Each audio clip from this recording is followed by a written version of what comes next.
Hello everyone, this is Miyarti and you are watching HW News. When on Monday, President of India Ramnath Kovind nominated former CJI Ranjan Gogoi to Rajya Sabha, it invoked similar reaction from the opposition that Congress faced back in 1998 when it appointed former CJI Rangnath Mishra to Rajya Sabha on Congress ticket. Though the credentials and the experience of Rajya Sabha nominee then were unquestionable, it evoked a suspicion of quid pro quo. It made people go back in time and look at the decisions taken by Justice Mishra and the verdicts given out by him in a very different light. Years have passed since then, but not the tactics of rewarding those who worked allegedly in favor of those who are ruling, be it Congress or the BJP.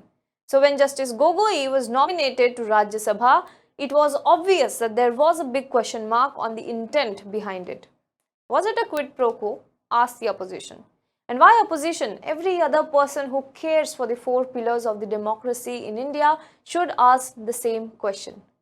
A lot has been written, discussed and criticized about Congress's such decisions. Today we are tracking the Modi government and how it rewarded those it considered in their favor and how it treated those who registered their slightest of dissent. Let's start from when PM Modi was elected to power in 2014. Few months into the government, the Modi government appointed former CJI of India P. Sathasivam as the Kerala governor in September 2014. This had caused much uproar back then. Congress leader Salman Khurshid had even called for Sathasivam to not accept the position, but he defended his decision to accept the post offered by the government. Sathasivam said that Kerala politicians need not be apprehensive about his posting as governor. He claimed that there was nothing wrong with it, even though jurists and experts said it was improper. Incidentally, he was the same judge who had quashed an FIR against BJP leader Amit Shah in April 2013.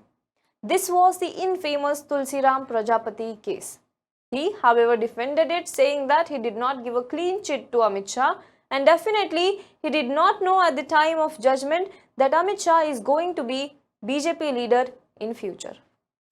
Let's talk about the second example, that is Vinod Rai.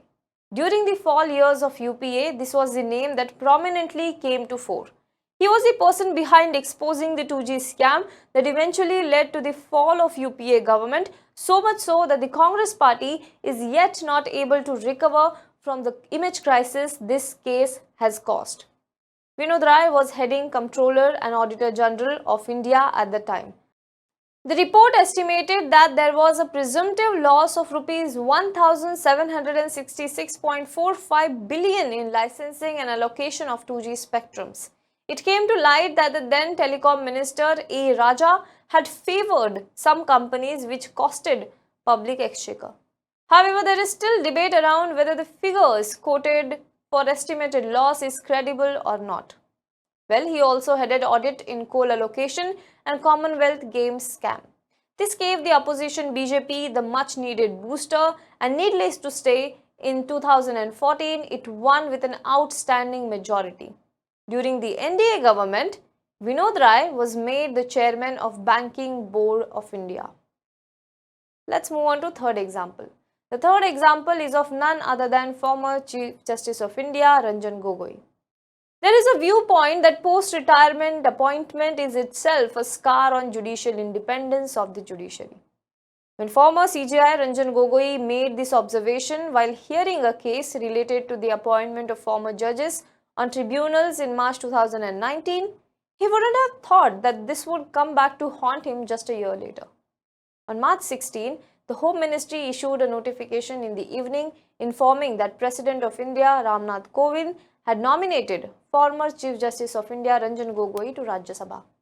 Having headed the benches that pronounced judgments on the high-profile and even politically sensitive matters, Justice Gogoi was subjected to criticism due to his verdicts.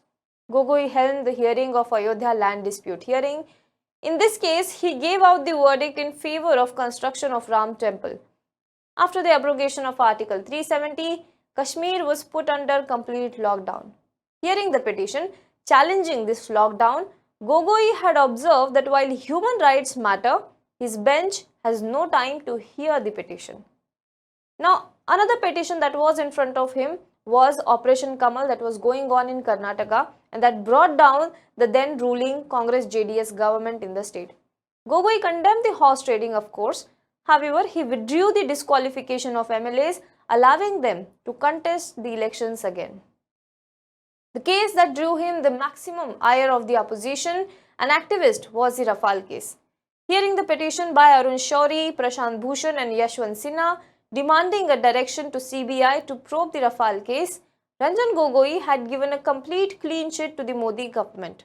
The verdict in Rafale case came as a relief to the Modi government as opposition Congress's entire campaign for the Lok Sabha elections was centered on this particular issue. Apart from these cases, Ranjan Gogoi, as former Chief Justice of India, heard cases like Triple Talaq, NRC, CBI's Alok Verma versus Rakesh Asthana, etc. However, he also had allegations of sexual harassment against him, but he was given clean sheet later. Now this person was given Rajya Sabha seat by the president. But the Modi government also encountered dissenters or those who are seen as not favourable to the Modi government. One of them was Ashok Lavasa. Ashok Lavasa made headlines in May 2019 during Lok Sabha elections when he disagreed with the Election Commission's decision with regards to violations of the Model Code of Conduct during the Lok Sabha elections. Apparently, the Election Commission was deciding on the violation of Model Code of Conduct by none other than Prime Minister Modi. While the other two members gave PM Modi a clean sheet, Lavasa dissented.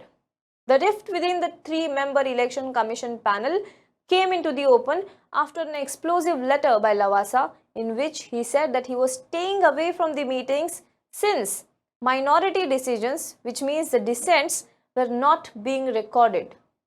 After winning the election, the Power Ministry wrote to 11 public sector banks asking to verify their records to check if Election Commissioner Ashok Lavasa had exercised undue influence during his tenure as Special Secretary in the ministry. Not only Ashok Lavasa, but the government also launched a probe under FEMA Act against his son Abir and under charges of tax evasion against his wife Novel. The another such person is Alok Verma. Alok Verma, the other CBI director in the CBI versus CBI feud, was listed in the bad books of Modi government. During the feud between his and his colleague Rakesh Asthana, the Modi government sent both of them on forced leave. Verma was later removed from his post as CBI director. His entire team that was working under him was transferred to distant locations. It seemed that the government threw its weight completely behind Rakesh Asthana and tried to protect him. Interestingly, Asthana has probed several corruption cases involving Congress and other opposition leaders. He was part of the Supreme Court monitored SIT, which gave Narendra Modi a clean sheet in the Godhra Kand. Now coming back to Alok Verma, the former CBI director challenged the government's decision of removing him from the post. Though Supreme Court reinstated him later, he resigned from his post. After his retirement, the government apparently held back his basic retirement benefits, including the General Provident Fund. The third example is of Akhil Qureshi. Justice Akhil Qureshi, who was the senior most judge in the Gujarat High Court, was to be appointed as the Chief Justice of MP High Court. The collegium had decided on the matter, but after the insistence of the Modi government, he was sent to Tripura High Court. In May, the collegium had recommended that he should be appointed as Chief Justice of the Madhya Pradesh High Court. After sitting on this request for months, even as it cleared the names of other judges for elevation, the union government finally sent 2 letters to the collegium to reconsider its stand on Justice Qureshi. The 3-judge body, headed by Chief Justice of India Ranjan Gogoi, decided to go by centre's recommendation. Apparently, Akhil Qureshi, as a High Court judge in 2010, sent Amit Shah to police custody in the Sohrabuddin fake encounter cases. So it is not a surprise that there is a visible pattern. The Modi government seems to be rewarding those who possibly have favoured them and going after those who dissented. While the Modi government has its way, what we need to look at is how this is going to weaken the constitution more and more in the coming future. Do let us know what you think in the comment box below. For more news and updates, you can log on to www.hwnews.in.